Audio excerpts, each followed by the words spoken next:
Okay, in this video, we're going to go through section 8.4, which is estimating a population proportion. So first I have this 4-step process outlined here. So the first step is to state your parameter and confidence interval.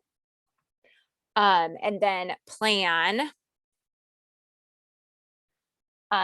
We're going to name the procedure and check the conditions. For this lesson, it's going to be 1 sample Z interval for the population proportion. So we have to check randomness, that it's less than 10% of the population if we have a finite one without replacement. And then we check that large counts are at least 10.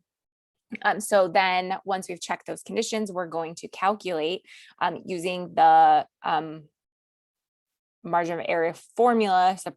So we've got p hat plus or minus z star times the square root of p hat times 1 minus p hat all divided by n. And so that value will give us our interval. And then we will interpret in our conclusion the interval in context. So we are C% confident that the interval from blank to blank, so the 2 values we get from that formula, captures the true proportion of whatever the parameter is in our problem. They tell you to state the conclusion in terms of the population parameter, which is that italicized part, and to avoid using past tense. So we want present tense in the problem parameter description. So in the example here, we're going to look at a random sample of adults surveyed about their exercise habits. Of the 100 surveyed, 46 state they exercise regularly. Identify and interpret the 95% confidence interval. So we're looking for a 95% confidence interval. So this is going to be 95% for our population parameter. So our population parameter is the true proportion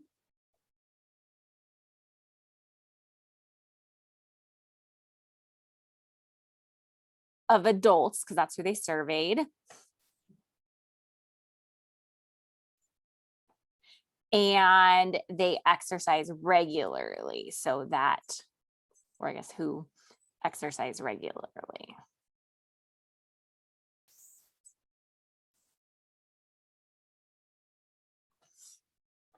So then, now that we have stated that, we're going to check our condition. So for a 1 sample Z interval for P, we want to check that we see that the word random is anywhere. So notice it says random sample. So that means that the randomization condition has been met.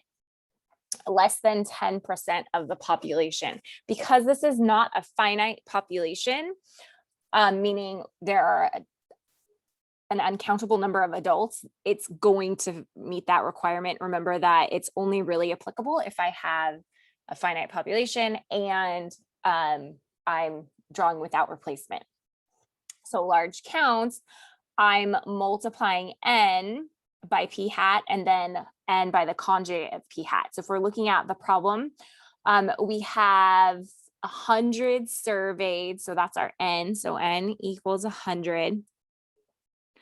Of those 100, 46 stated that they exercise regularly. So 46 out of that sample size, out of 100, is going to be our population proportion, which is 0.46. Or sorry, our statistics. And so we're going to multiply 100 times p hat, which is just the number of people in the sample, or sorry, the number of positives in the sample. So n times p is 46, that's at least 10. And then 100 times 1 minus that 0.46. 1 minus 0.46 is 0.54. So that means that this is not approximately, this is 54. So notice that both of those are greater than or equal to 10.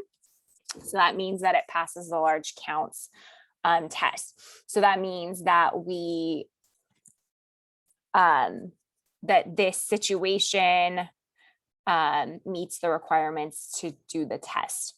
So in order to do this, we have to calculate Z star. Remember that there's 2 different ways to find Z star. The easiest way is to just use the levels that they give you here. So 90, 95, and oh, this one was 99, not 95, and 99. are these following values. He also talked about in the video about the t-table and getting those percentages to get the z-star values from there. So if it's something other than 90, 95, 99, I would either like take a picture of this or write it down so that you have that in your notes to refer back to and not have to use the z-table because you have to look inside and do all that long process. So it's a 95%. So we're going to use the 1.96 value. Okay, so z-star is 1.960 because we're using a 95% confidence interval. So the confidence interval, again, is what gave us that value for z-star. We have p hat, we have n, we now have z-star, so we have everything that we need to plug into the formula. So our p hat, again, is 0.46 plus or minus our value for z-star. I'm just going to drop that ending 0 times the square root of p hat times 1 minus p hat all over n. So of 0.46 times 1 minus 0.46 divided by that 100. Okay, so if I calculate this value, so if I plug this whole piece here into my calculator, that gives me a value of 1/10. So that means that my interval goes from 0.46 minus 0.10 to 0.46 plus 0.10. So that means that the interval here is negative, sorry, not negative, I don't know why I did that, 0.36 to 0.56. So what this means is that we are, again, it was a 95% confidence interval. So we are 95% confident that the interval from 0.36 to 0.56 captures the true proportion of adults that exercise regularly.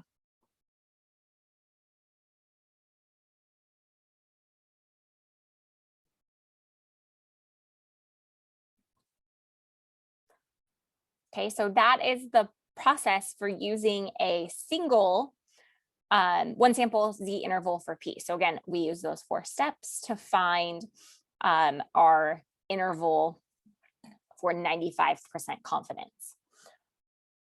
The next item is evaluating a confidence interval. So in this, the 95% confidence interval for the true proportion of broken pretzels in a 10-ounce bag produced by a company is 0.036 to 0.067. So if a producer of 10-ounce bag of pretzels claims more than 4% of the pretzels in each bag are broken, is it reasonable to conclude that more than 4% of the pretzels in each bag are broken?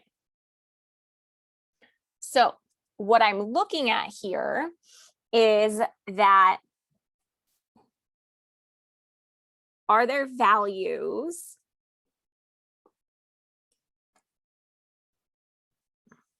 this is my entire interval greater than 0.04. So that's what I'm asking myself, right? So is 0.04 within the interval, or is my entire interval bigger than that? And that is not the case, right? Because 0.036 is smaller than 0.04. So no, there are values in our interval that are less than 4%.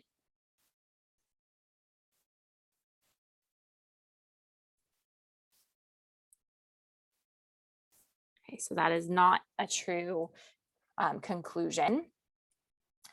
Next, we've got the same situation. Oops, that should say B.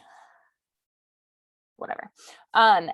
but now they're claiming that less than 7% of the pretzels in each bag are broken. So if we look at our values are 3.6% to 6.7%. And so both that whole range of values is less than 7%. So this is a valid conclusion. So yes, the entire interval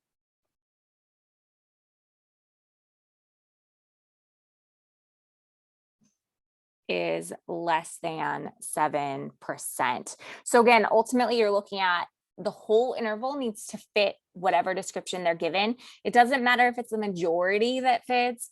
As long as there is one decimal value that is not within that description, then that means that it's not a valid conclusion for that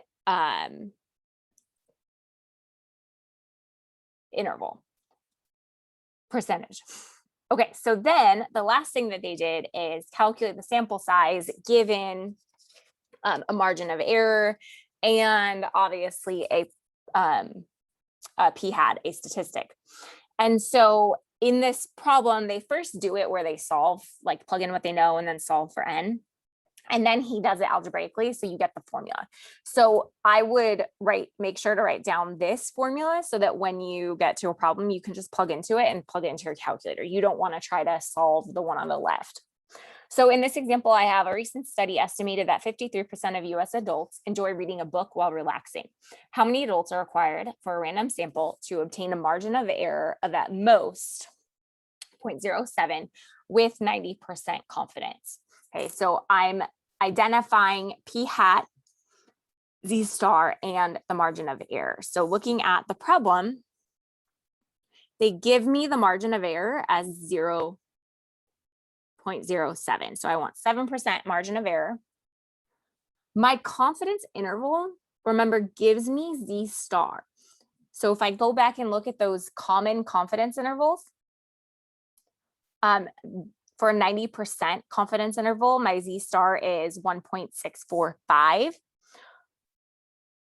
For this, I'm going to just use 1.65. Okay, so I'm going to round it up because typically for z-score values, we use 2 decimal places.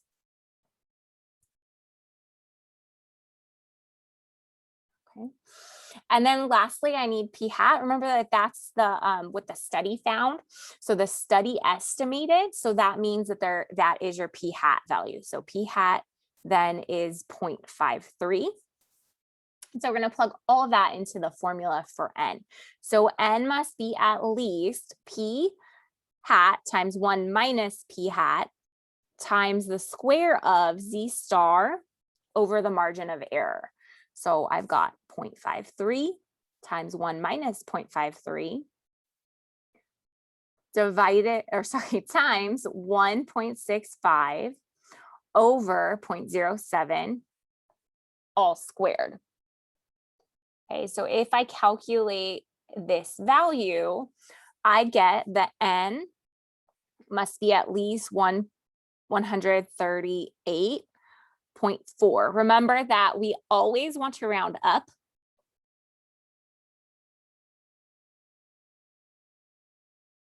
So even though you're taught usually like if it's a 0.5 or higher, right, you round up. When we're talking about people like this, we can't have a decimal of a person and we want it to be sure that it's at least that percentage or at most that percentage. And so we want to round it up. So we would need 139 to be the minimum value for our sample size.